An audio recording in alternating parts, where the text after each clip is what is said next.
नमस्कार दिव्य सचिव ज्योतिष जगत कार्यक्रम का खूब खूब स्वागत है। मैं श्रीवास्तव, आपका ज्योतिष सलाहकार। हमारे साथ बैठे हैं डॉक्टर विश्वनाथ जी। आज हम लोग चर्चा विचार करें कि भाई केतु के ऊपर, अगर आपकी कुंडली के अंदर केतु जो ग्रह है, जो कि राहु और केतु के बारे में हमेशा हम लोग चर्चा विचार करते हैं। तो राहु और केतु दोनों ही छाया ग्रह है, वो सब लोगों को मालूम ही है जी। और एक बिंदु पे राहु तो दूसरी तरफ एक दूसरे दूर एक बिंदु पे केतु होता ही है जी।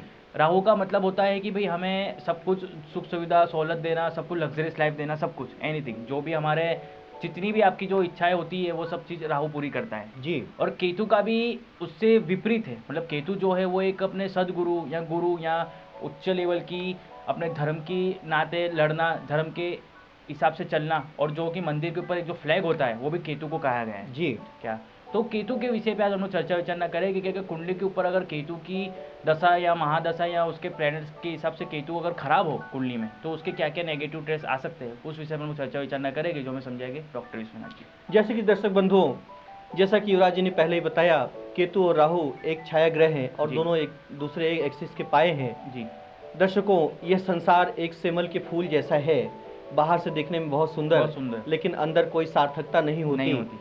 केतु ग्रह की इंस्पायरेशन, प्रेरणा ही ऐसी होती है साहब। हम दुनिया में बिना अच्छे कर्म किए मुक्ति को प्राप्त नहीं कर सकते। केतु हमारे लिए एक मुक्ति का कार का प्लैनेट है। यानी दुनिया के सभी, जो राहु हमें दुनिया के सभी भौतिक सुख सुविधाएं, लग्जरियस एमिनिटीज प्रदान करता है, वहीं केतु इन सबसे हमें विरत भी करता है। लेकिन हमें ऐसा क्या करना चाहिए, हम ऐसा कौन सा वर्कआउट करें जिससे हम दुनिया में रहते हुए भी सभी सुख सुविधाओं को लेते हुए भी और अपने मुक्ति का संसाधन तय कर सकें। तो दर्शकों, जैसा कि केतु एक छाया ग्रह है और यह एस्केटिक इन नेचर है, यह प्रवज्या योग का भी निर्माण करता है, लेकिन हर जगह इसके निगेटिव योगा नहीं आते युवराज जी। कर्क, वृश्चिक और मीन राशि में अगर बृहस्पति के साथ हो, या धर्मा ट्राइंस मेष, सिंह और धनु में अगर कहीं गुरु केतु का युति बनती हो, तो ऐसा व्यक्ति अच्छा धन भी कमा सकता है, अच्छा राजनेता भी हो सकता है, मिनिस्ट्रियल लेवल पे भी अच्छी पद पदवी प्राप्त कर सकता है। इसको ध्वज कीर्ति योग कहते हैं युवराज जी। जीवन के हर सेक्शनों में ऐसा व्यक्तित्व हर तरफ फ्लैगशिप रखता है। और यही नहीं युवराज जी, अगर हम प्रॉपर केतु ग्रह की बात करें, तो केतु ग्रह जैसा कि हमारे लिए लाइबिलिटीज़ है, हमारे लिए जीवन की जिम्मेदारियां हैं। हमें अपने परिवार में हर प्रकार की जिम्मेदारियों का संवहन करना ही पड़ता है। एक सदगृहस्थ को हर तरफ की स्थितियां संभालनी पड़ती है युवराज जी। जैसे हमारे घर की स्त्रियों, हमारे बाल बच्चे, हमारे परिवार, हमारे माता पिता, सबकी सेवा सहायता हमें करती रहनी चाहिए। जी। तो केतु के हिसाब से अगर कोई भी केतु की दशा या महादशा चल रही हो, जी, जिसकी 6 8 12 के अंदर अगर केतु किसी की कुंडली में बैठा है, जी, या अंतर्दशा महादशा चल रही है, जी, तो उस हिसाब से केतु का एक बहुत ही साधारण और सिंपल सा लॉजिक आता है जी, कि भाई केतु भौतिक दुनिया को छोड़ करके तपस्वी में इंसान इन्वॉल्व हो जाता है। तो उस समय पे इंसान अगर इस तरीके की कंडीशन में जाएगा, जी, तो धन कहाँ से आएगा उसके पास? बहुत अच्छा सवाल युवराज जी। जैसा कि आपने कहा कि दशा और महादशा और इसकी गोचर की अवधि, तो युवराज जी दशा और महादशा में जिन जिन राशियों को मैंने बोला पहले ही, मेष, सिंह, धनु और कर्क, वृश्चिक और मीन राशि में केतु की स्थिति काफ़ी अच्छी मानी गई युवराज जी। यदि इन राशियों में कहीं केतु स्थित हो और इसकी महादशा चलती हो, तो व्यक्ति को धन अर्निंग में भी काफ़ी सुविधाएं प्राप्त हो सकती है युवराज जी। लेकिन इसके गोचर की अगर बात करें, तो केतु जिस ग्रह के ऊपर से भी गोचर करता है, वैसा ही उसके साथ, उसके भाव के साथ कट ऑफ हमें देता है।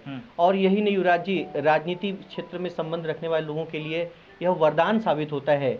जैसे कि यदि हम मान लें केतु फ्लैग है, तो यह जिस ग्रह के ऊपर से गोचर करता है युवराज जी, वैसे ही राजनीति पार्टियों से हमें लाभ मिल सकता है।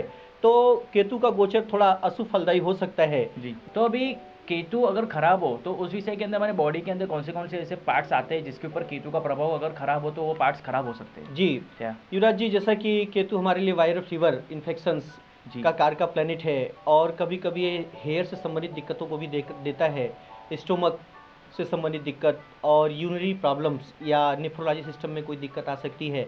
कभी कभी यह कार्डियक अरेस्ट का भी कार का प्लैनेट है युवराज जी। यह हमारे शरीर के नसों, नाड़ियों और कैपिलरी का भी कार का प्लैनेट है।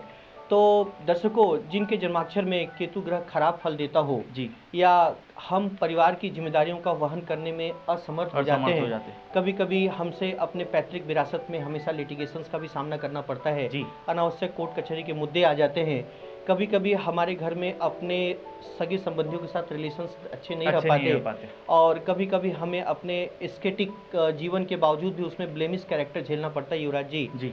तो ऐसे दर्शकों, ऐसे जातकों केतु ग्रह के मंत्र का जाप, ओम कें केतुवे नमः, इसके एक माला नित्य जरूर करना चाहिए, बहुत अच्छे इसके लाभ प्राप्त होते हैं। और दर्शकों, मैं आपको साथ साथ बताता चलूँ कि जैसे कि हर पूजा में प्रथम विधान है गणपति जी का पूजन करना, तो गणपति जी एक तरीके से केतु के ही रूप हैं। सर्वप्रथम हम इन्हीं की ही पूजा करते हैं ताकि हमारा हर कार्य शुभ हो। और दर्शकों, ये भी एक रोचक तथ्य है कि भगवान गणपति को दूब घास बहुत पसंद आती है। असलियत में, रियलिटी में दूब घास भी केतु का एक प्रतीक है। और सती सीता ने रावण के सम्मुख अपने बीच में यह दूब घास रख करके अपनी लाज या अपनी इज्जत की सुरक्षा की थी। तो दर्शकों, जिनको केतु ग्रह का खराब प्रभाव पड़ता हो, वो अपने घर में ग्रीनरी या गार्डनिंग में घास या ग्रीन ग्रास का अधिक से अधिक उपयोग करें, इस पर वॉकिंग करें। अपने अगर जो भी अगर कोई फ्लैट में अगर रह रहा है या कोई अगर नीचे के घर में अगर रह रहा है जी, तो अपने आसपास अगर हरियाली या प्रकृति के साथ में अगर रहे तो काफी अच्छा रह सकता है। बहुत अच्छे इसके लाभ मिलते हैं युवराज जी। और हमें प्रथम पूज्य श्री गणेश जी का, गणेश अथर्वशीष, गणेश चालीसा का या गणेश सूक्त या गणेश द्वादश नाम का भी पाठ किया जा सकता है। इसके बहुत अच्छे लाभ मिलते हैं। नमस्कार।